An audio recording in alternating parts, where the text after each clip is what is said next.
Well, good morning. What a beautiful day for all of you to be here. I'm Senator Ellen Anderson from St. Paul, and I'm just so thrilled to be part of this press conference this morning. And I'm going to start this press conference on solar energy by talking just for a minute about the history of wind. If you'll bear with me, there's a good reason for it. Back in 1994, when I was a newbie legislator, nobody thought that wind was a serious energy source in the state of Minnesota until we passed the Prairie Island Mandate and required Xcel to install 825 megawatts of wind. That state policy really is responsible, in my mind, for taking wind from infancy to maturity and making Minnesota's wind industry one of the top few in the entire nation. Yeah. So I would say that 1994 legislation kicked off the wind revolution in Minnesota. And today we'd like to announce that we're kicking off the solar energy revolution in Minnesota. Yeah. A lot of people in Minnesota do not realize that we actually have the same solar potential right here as Jacksonville, Florida, and Houston, Texas. So we've got the sun, but what we also need are the policies and the public and private investment to really make it happen. And what's missing is expanding the installation of solar all over our state, driving the supply and driving the demand. Around the whole world, the price of solar is going down rapidly while the supply goes up. So now is the time to establish a leadership position in Minnesota or anywhere. If you want to be a leader in solar, you've got to grab that market now. And that's exactly what we have done in the 2009 legislative session. And so I want to just highlight a couple of the main policy changes and initiatives that passed the legislative session this year. And there is a handout that my staff has that lists some of the solar legislation, so you can see it all in one place. Don, you want to raise your hand? He's got more of those. Just a couple of things. If you're a homeowner and you want to install solar, you can get rebates of up to $10,000 to put solar on your home. Pair that up with a federal tax credit, and you are a good part of the way to paying for your solar installation. If you're a small business, we have incentives of up to $25,000 to install solar on your small business. And if you're a school or a public building like a city hall in Minnesota and you want to install solar, we now have incentives that will be soon available for up to $200,000 to the cost of those solar installations. And this all came from the federal stimulus dollars that we were very lucky to have in Minnesota. Another big piece of the solution here is that we will be seeing a solar energy showcase along the central corridor from Minneapolis to St. Paul with hundreds of big and small solar installations on homes, on large and small businesses, advanced storage technologies, and we'll be running those light rail trains with the sun in a few years to come.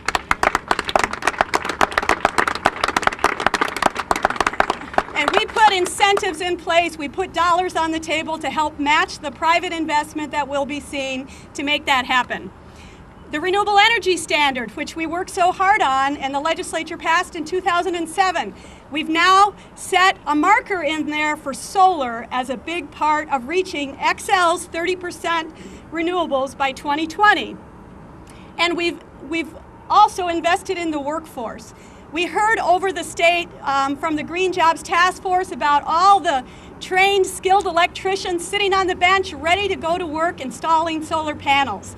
We know they're there and they're ready to go. We also put money in our stimulus bill for job training so that newcomers can get into these new green jobs and find good paying, family sustaining jobs. That's all about the demand side, installing more solar across our state. We also want to focus on the supply side, and we've done that as well. We found that most of the solar panels, or many of them, are being made in China. We want to make them right here in Minnesota.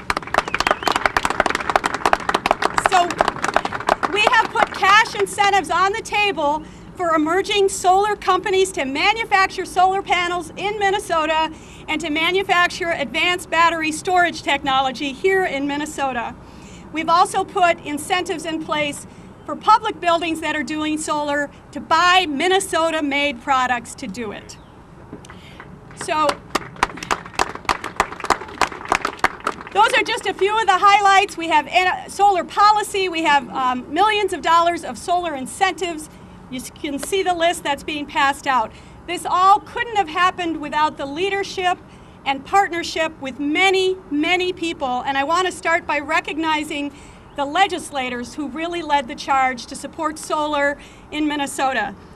Senator Scott Dibble from Minneapolis, Representative Jeremy Kalin,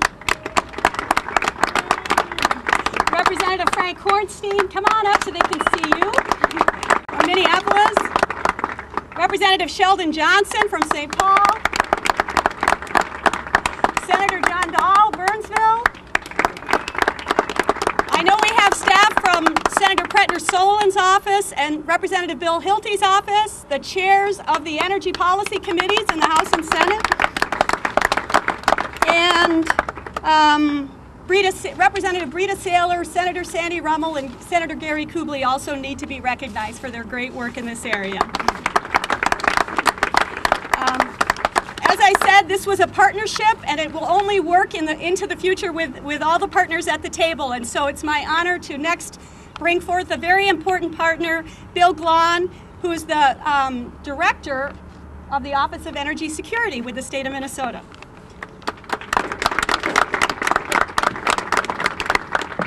Thank you, Senator Anderson. Thank you very much. So oddly enough, here on this very bright sunny morning, we're here to celebrate solar technology. And we have right here an example of photovoltaic technology, solar PV. There's also another important technology out there called solar thermal, which allows homeowners, for example, to heat hot water and heat their homes with the power of the sun. I came across a really good quote by Dave Barry, the newspaper humorist, about what the definition of solar thermal is. Two kinds of solar thermal technology. There's passive solar, which allows you to collect the heat from the sun to heat your home, and there's active solar, which allows you to collect the solar energy falling on your neighbor's home and allow you to heat your home as well. So on behalf of Governor Pawlenty, I appreciate being invited here this morning to speak with you. The Scottish author, 19th century author, Samuel Smiles, wrote a bunch of self-help books and biographies of engineers, which I thought was appropriate given this morning. But he also wrote an interesting quote, which I like. "Hope is like the sun, which as we journey toward it, cast a shadow of our burden behind us." And we hope today, by making this big investment in solar power, that we can help the environment, we can invest in our cities, we can invest in our energy infrastructure, we can promote energy independence and energy security, and we hope ultimately to create a self-sustaining energy industry here in Minnesota that can move from being an emerging alternative source of energy, and it can emerge into a competitive source of energy in the marketplace, and hopefully one day without subsidies by ratepayers and taxpayers. So we ask you here this morning to wish us luck. This is going to be quite an experiment that we're undertaking here, an exploration that we've never done before in Minnesota with large-scale solar energy production. So we hope that you wish us great luck hope we can achieve great success in this effort.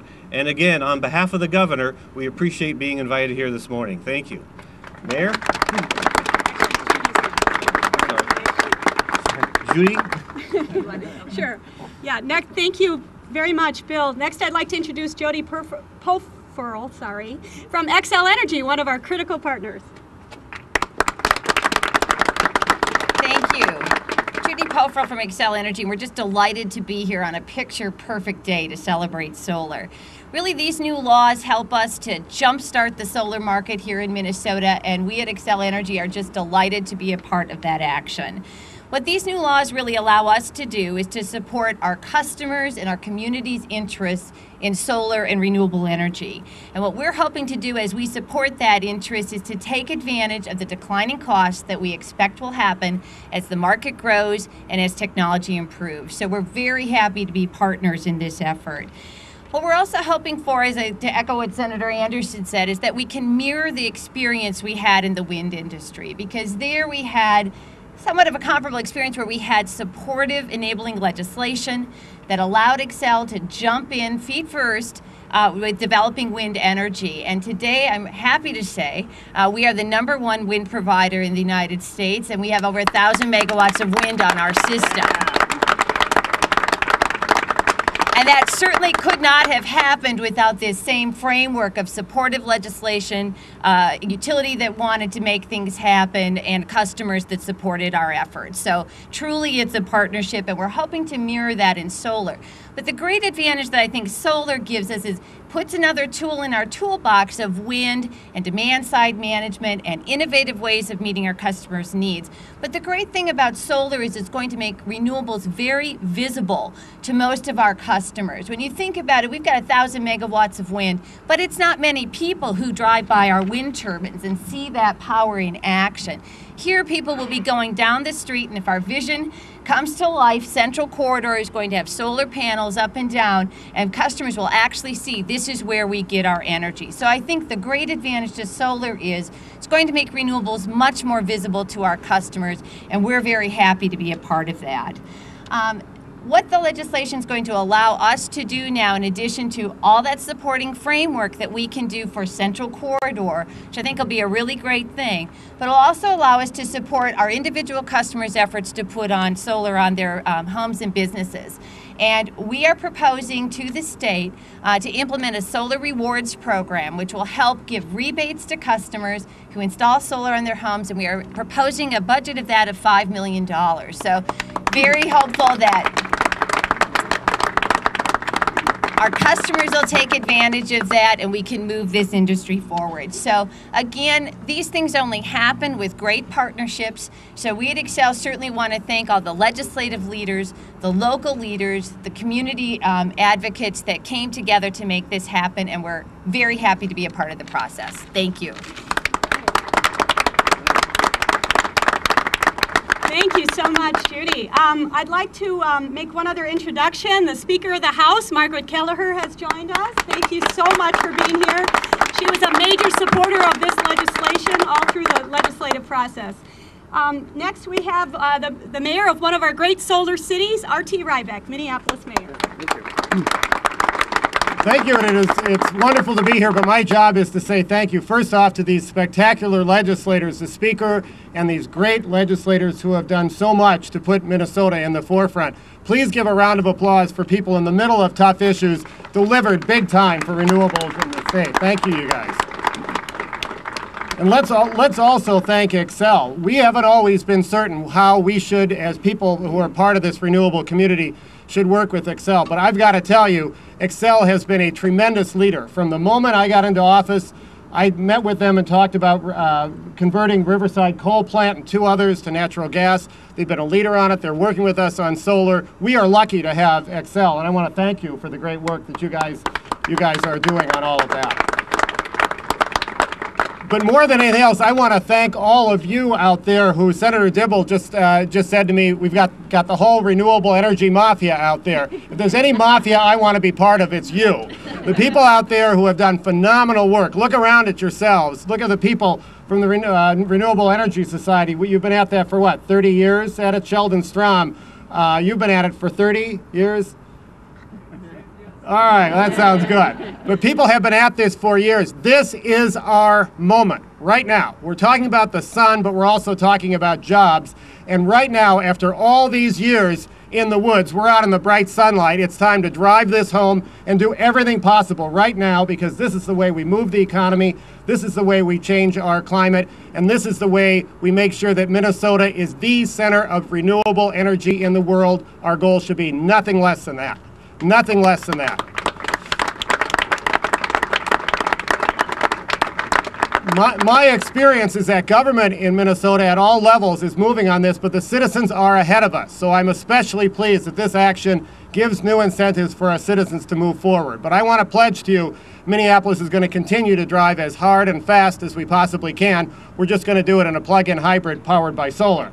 So some of the things that we are doing in the city right now is we have a $2 million renewable energy fund grant that's being used to install 3,000 solar panels on the top of the convention center. It'll be the largest solar installation in the Midwest. So we're moving forward on that.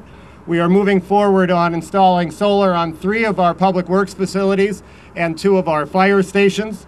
We just yesterday used part of our federal stimulus dollars to create some incentives for 10K Solar, which is one of the many companies, and Lynn, I see out there, thanks for your work on that, to build more of the solar in the state of Minnesota. We're working with our car on solar-powered electric vehicles. We've also applied for a grant that can have solar-powered stations for electric cars, including my own. We should be doing that right here in the state of Minnesota. And we're looking at parking meters powered by solar in Dinkytown. I could go on and on. The list is long, but the goal is incredibly important. So more than anything else, be happy about this, but don't be comfortable. The idea is to push forward, and I want to thank the people at the state and the whole community for making sure that Minnesota is walking out of the woods and into the bright sunlight. Thank you for your great work. All right.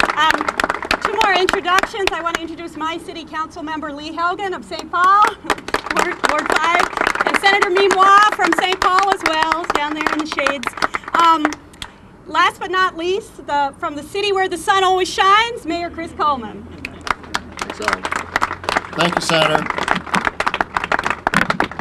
No one knows the power of the solar or the sun more than an Irishman standing out in the June day sun, burning his skin. My mother would be very unhappy that I don't have my sunscreen on this morning. This is a victory that has thousands of fathers and mothers, a lot of folks that have really been responsible for this, a lot of people that have been out there for many, many years, many decades even. I want to personally thank my Environmental Policy Director, Ann Hunt, who is floating around out there somewhere, who's really been a champion on this. And I particularly want to thank the work of our legislative delegation. You know, this is one of those sessions that you can kind of walk away from and say, boy, this was, just terrible. We didn't, didn't end the way we wanted it to end. We didn't accomplish all the things that we wanted to accomplish. But years from now, we will look back on this legislative session and said there was something very fundamental that happened. There was something that changed the game in the state of Minnesota, and I think because of that, changed the game in the United States of America, and that is this legislation that has moved solar power so far, so fast, and really had us seize this moment. Think about what we're doing on the Central Corridor. Ellen talked about it. It is groundbreaking. It is remarkable, and it will be a national model. The work that we're doing there is incredible, and it was because of the leadership of so many of you and so many of the people behind me, and I want to thank them for that. As R.T. mentioned, it is about jobs, and St. Paul stands ready to capture those jobs. I suspect that Minneapolis would be more than happy to get some of those jobs too. But when we pair with the Port Authority and think about that land over on the east side, that 3M site that we have acquired, there's a lot of reasons to say, oh, this is terrible, we have all this empty land, but we see that as a land of opportunity and a land of hope. This is a chance for us to capture new jobs and new manufacturing, but to do it in a way that sustains our economy and our future for many, many years to come, with our partners like at IBEW, who are willing to go in and figure out how to train their folks and how to install these systems. I was a little disappointed to understand that you actually have to wash these things, so it may not work as well at my house as it may at other people's houses to have maximum efficiency. But this is the wave of the future. We are going to start seeing panels like this on houses across this region, and it is really, really remarkable. We have had some great partners here, and I want to thank many of them.